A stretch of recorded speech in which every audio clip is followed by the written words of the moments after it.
Hello guys, good afternoon. So, ngayon pa lang tayo manananghalian guys.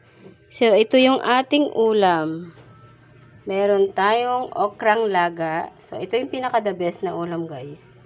Then, meron tayong pritong baboy. Ayan guys, pritong pork.